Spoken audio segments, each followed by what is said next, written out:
Vous avez cliqué sur cette vidéo parce que vous vous demandez comment écrire un livre. Ou du moins comment moi je fais pour passer d'une idée à un livre concret. Alors j'ai réalisé une petite présentation pour vous qui va sans aucun doute répondre à la plupart de vos questions. Donc qui suis-je? Je suis un auteur auto-édité. Qu'est-ce que ça veut dire? Ça veut dire que je fais entièrement mes livres moi-même, sans l'aide de personne, ou presque. Mes amis, ma famille aiment bien m'aider dans les projets, mais j'ai aucune aide extérieure. Je fais tout toute seule. Et qu'est-ce que je fais plus précisément? Pour l'instant, moi je suis l'auteur d'un peu plus de 7 romans. Bon, 7 romans au moment où est-ce que j'ai fait le PowerPoint. En réalité, je crois que je suis sur mon 9e. Faudrait que je vérifie. Donc, ce sont des romans d'environ 300 pages en moyenne, dont 2 trilogies. Je parle de Temporia, je parle de Métèque, avec d'autres livres complémentaires autour de ces 2 trilogies. Ensemble, ils forment ce que j'ai appelé la saga du temps. De mes œuvres principales, juste pour donner du contexte, premièrement, il y a Temporia, ma première trilogie. Temporia, c'est une trilogie de science-fiction où un groupe de jeunes voyage à travers le temps grâce à une invention improbable, c'est dit un panier à linge transformé en machine spatio-temporelle. L'histoire mélange action, drame et réflexion existentielle sur la mémoire, le deuil et l'impact de nos choix. C'est une aventure à la fois épique et humaine à travers le temps pour sauver l'humanité de la catastrophe. 2. Métèque, qui est ma 2e trilogie, une trilogie dramatique qui parle de ceux qu'on rejette dans la société parce qu'ils ne rentrent pas dans les normes. Les personnages vivent dans la solitude dans un monde post-apocalyptique là où tous les mythes et légendes existent vraiment. Je pense aux monstres du Loch Ness, aux Bigfoot, les loups-garous, les vampires, les fantômes, les extraterrestres, les sorcières, enfin, vous voyez, toutes les légendes existent vraiment. Mais les personnages vivent aussi l'espoir de reconstruire une vie malgré la douleur de ce monde. L'histoire plonge dans des thèmes comme l'identité, la mémoire, la survie, avec un ton beaucoup plus cru et plus tragique que peut l'avoir Temporia. Et 3, mes livres complémentaires. Pour les autres livres, ce sont des histoires plus courtes par rapport à des personnages précis de mes trilogies. Ils servent à ajouter un peu de chair autour de l'os dans mon univers, aussi à découvrir le passé et le futur de mes personnages favoris. J'adore les livres complémentaires. Pourquoi, moi, j'écris? Et là, ça va être un petit peu plus profond. C'est une manière pour moi de faire sortir ce qui reste bloqué en dedans. Ils disent de parler pour se vider quand ça ne va pas. Moi, j'écris. C'est un peu la même chose, mais c'est ma manière à moi de le faire. Les personnages parlent de sujets sensibles qui me concernent la plupart du temps, puis ils me disent des choses que je veux entendre, que j'ai besoin d'entendre aussi. Je projette certains problèmes de ma vie dans mes œuvres et parfois, ça m'aide à trouver des solutions plus rationnelles. Quand tu prends un pas de recul sur une situation, c'est plus facile de voir ce qui ne va pas. Il y a des points positifs à ça. Je me sens mieux après une séance d'écriture, mais ça engendre aussi des points négatifs parfois. Il est possible que j'ai de la difficulté à réouvrir un de mes livres si la période dans laquelle je l'ai écrit est un petit peu trop difficile à gérer. Ce sont des lectures lourdes, mais qui, j'ose espérer, font réfléchir un minimum. C'est mon but. J'aime bien dire, en une phrase simple, que mes livres représentent les points de vue et les avis d'un adolescent tout au long de son parcours. C'est amusant de voir l'évolution. Maintenant, on passe à la partie qui vous intéresse le plus. Comment je fais pour passer d'une idée à un livre? Eh bien, c'est très simple. Laissez-moi vous expliquer. Première étape, ça va paraître super simple, mais c'est de trouver un sujet qui me motive.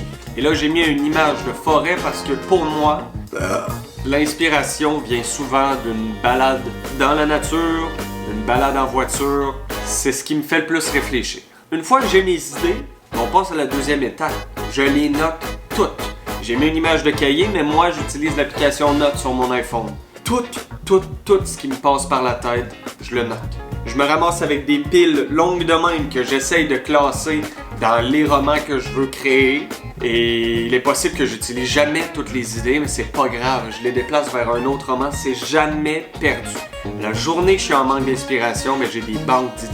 3e étape, avec mes idées, une fois que j'ai trouvé assez de matériel pour écrire mon livre, je fais une première écriture.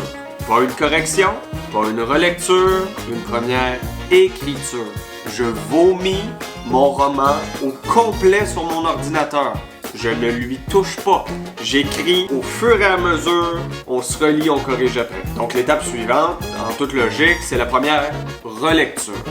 Là, je regarde ce qui fonctionne et ce qui ne fonctionne pas avec seulement l'histoire. Pas la grammaire, pas la correction. Les seuls trucs que je me permets de corriger, c'est la structure du texte. S'il y a des phrases que je déplacerais, que je modifierais, si j'ai besoin d'ajouter des choses, d'en enlever, de déplacer les paragraphes, ça va être dans ma première relecture. Avant la correction des relectures, je peux en faire 1, 2, 5, 10, ça dépend. Je serai jamais satisfait. À un moment donné, il faut que je change d'étape parce que sinon je passerai ma vie sur mon livre. Ensuite, c'est la fameuse correction. Alors pour me corriger, j'utilise Antidote. Antidote qui, pour ceux qui ne le savent pas, est un logiciel complètement incroyable. Je sélectionne tout mon chapitre, pas tout mon texte, seulement mon chapitre. J'y vais chapitre par chapitre, toujours. Et il me fait plein de propositions. Parfois, il y en a qui sont bonnes, parfois, il y en a qui ne le sont pas. Faut pas oublier qu'Antidote est un robot et que les robots n'ont pas toujours raison. Ils savent pas forcément ce que moi j'ai envie de passer. Des fois, c'est comme ça que la phrase, j'ai envie de la prononcer. Mais pour Antidote, c'est une erreur. Enfin, ce que je veux dire, c'est faites-vous confiance. Toujours. Et ensuite, la fameuse publication. Moi, je fais ça sur Amazon. Amazon Kindle Direct Publishing, c'est un service offert par Amazon. Pour la petite anecdote, pour ceux qui ne le savent pas, Amazon de base est une bibliothèque en ligne. Avant de vendre n'importe quoi, ça vendait principalement des livres. Donc c'est pour ça qu'Amazon offre le service de publication. Gratuit. Tout est gratuit, mais tu fais tout toute seule. La couverture, c'est moi qui la fais, ou sinon je demande à un ami de m'aider. Je tiens à le nommer ici, Alexandre Valin, avec qui j'ai fait quelques courts-métrages sur la chaîne YouTube. Il m'a fait la majorité de mes couvertures, donc je le remercie encore. C'est moi qui fais la mise en page dans le document Word pour que ça ait la gueule d'un roman. C'est un travail que je dois faire. J'envoie pas juste mon texte à Amazon, ça sortirait n'importe comment. La taille de la page, la taille du livre, la taille de la police d'écriture, les paragraphes, comment ils sont arrangés, l'espace au début avec le titre du chapitre, c'est tout quelque chose qu'il faut que je fasse moi-même. C'est un travail qu'on ne pense pas forcément, mais il faut pas oublier qu'il est là, faut le faire. Ensuite, j'envoie tout à Amazon, la couverture, le livre, le titre, la description, je coche tout, je demande quel type de papier je veux. Je sais qu'il existe du papier blanc, du papier crème, quel type de couverture je veux. Il y a le fini scintillant, si tu veux, puis le fini mat. Donc, c'est toutes des choses que je dois sélectionner moi-même.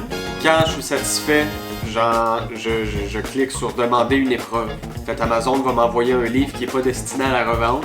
J'ai le livre entre les mains et je peux le regarder.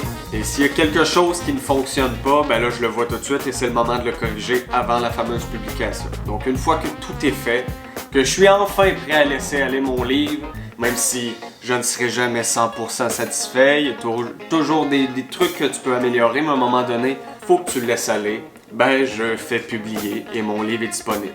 À ce moment-là, c'est là que je vous annonce sur les réseaux que mon livre est disponible et je vous laisse faire la suite du travail.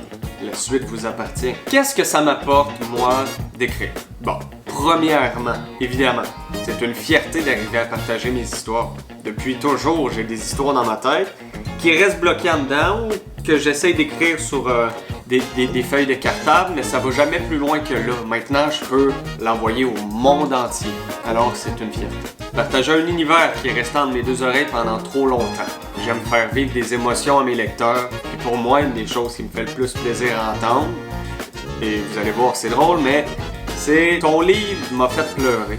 C'est étrange, mais moi, si quelqu'un me dit ça, ça me prouve que j'ai réussi à transmettre des émotions puissantes. Puis ça me remplit de bonheur. Parce que c'est le but, c'est ce que j'essaye de transmettre, des émotions puissantes. Et donc, vous aussi, vous êtes capable. Puis je parle pas juste de l'écriture, je parle de tous les projets que vous pouvez avoir en tête.